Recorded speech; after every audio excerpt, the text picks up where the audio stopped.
kiitos.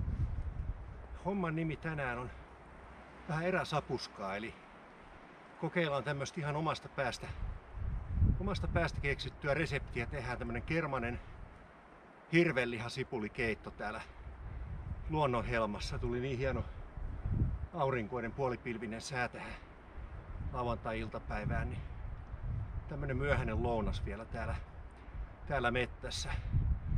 Ihan keksitty resepti, joten en yhtään tiedä miten tästä mahtaa tulla, mutta lähdetään katsoa, jos tää vaikka onnistuisi.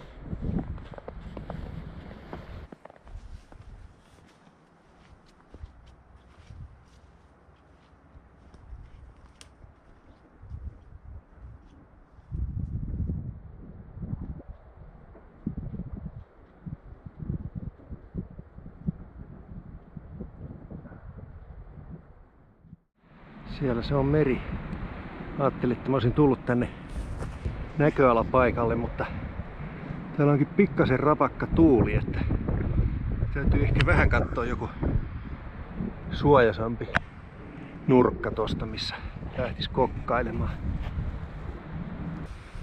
No, kyllä mä nyt kuitenkin laitan tän leirin tähän aika lailla näköalapaikalle. Nämä on vaan niin hienot nämä maisemat, että ei viitsi mennä tonne syvemmälle metsään nyt tällä kertaa hakemaan suojaa, et eiköhän tää tässäkin onnistu. Lähdetään valmistelemaan sopan keittoa.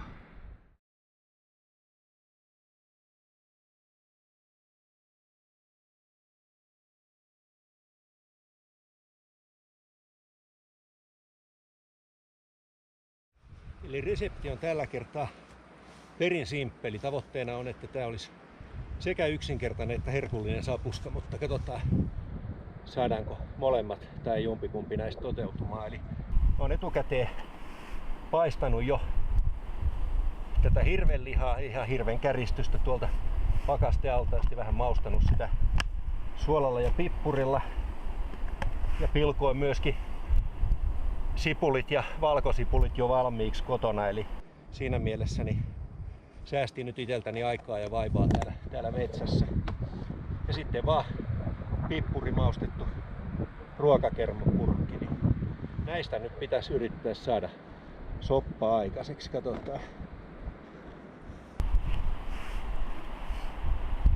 Kohta se vesi siellä jo kiehahtaakin melkein noin. Sipulit voi sinne heittääkin.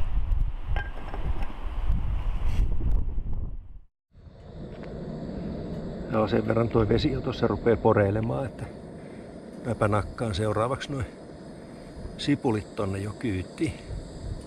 Tässä on siis pari tommoista keskikokoista sipulia ja sitten tommonen iso valkosipulin kynsi tässä purkissa, niin miköhän niistä tuo ainakin ihan reilusti sipulin makua tuohon. Saa nyt tuolla muutaman minuutin kiehahtaa, niin tässä voi ihailla vaan maisemia sillä aikaa.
Joo, sipulit on nyt muutaman minuutin keittynyt, niin kokeilen joko ne olisi riittävän pehmeitä syötäväksi.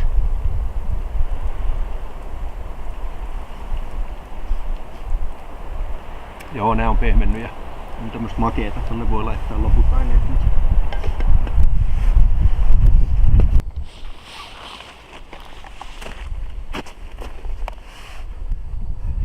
Mä laitan nyt nää hirvenlihat. Se on 150 grammaa käristystä.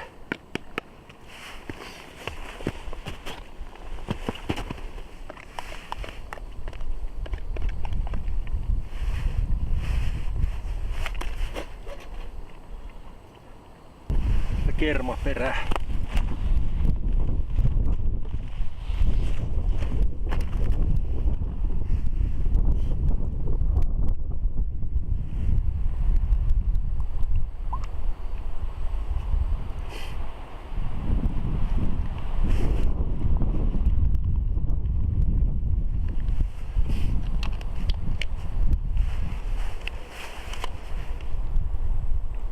Ai. Rupeaa ainakin näyttää ihan hyvältä.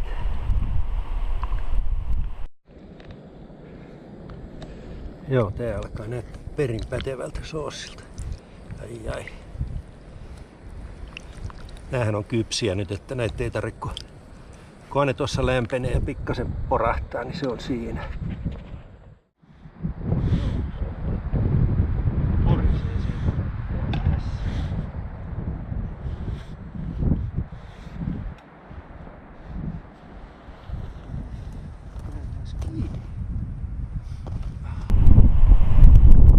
Sen voi näköjään jo nyt sanoa, että tämä määrä on ehkä pikkuinen overkilli, mutta noin yhdelle hengelle, mutta ainakaan ei jää nälkää.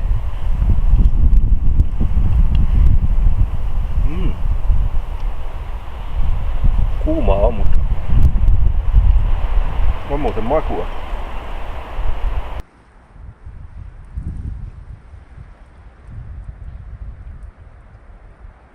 Joo. Kyllä tälle suosituksen voi antaa, vaikka on itse kehitetty, koska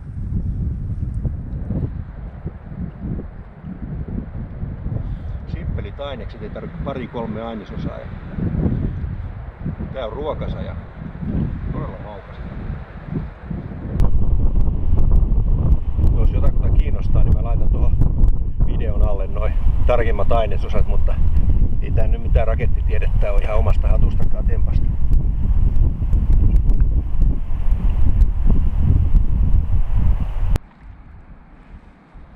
Tässä kyllä tosiaan on ihan hyvin syötävää, että yksi sipuli olisi varmaan riittänyt ja melkein vielä puolet tosta hirven lihastakin, mutta tuleepahan ainakin energiaa ihan mukavasti.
No niin, tää oli nyt tämmönen eräkokkihomma tällä kertaa.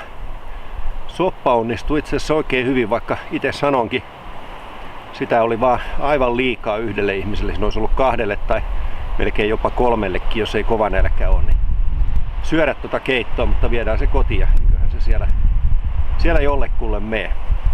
Mä juon tästä viimeiset kahvit vielä kitusiin ja laitan sitten tuon kamat kasaan ja lähden lampsimaan kotia kohti. Mukava kun seurasitte taas mukana ja toivottavasti tosta joku sai vaikka jonkunnäköistä retkiruoka-ajatustakin, jota voi sitten kehitellä edelleen. Jos jollain on ideoita tohon reseptiin täydentämään tai vielä petraamaan, niin mielellään otan niitä vastaan kyllä. Nähdään taas seuraavien luontohetkivideoiden parissa. Ei muuta kuin morjens!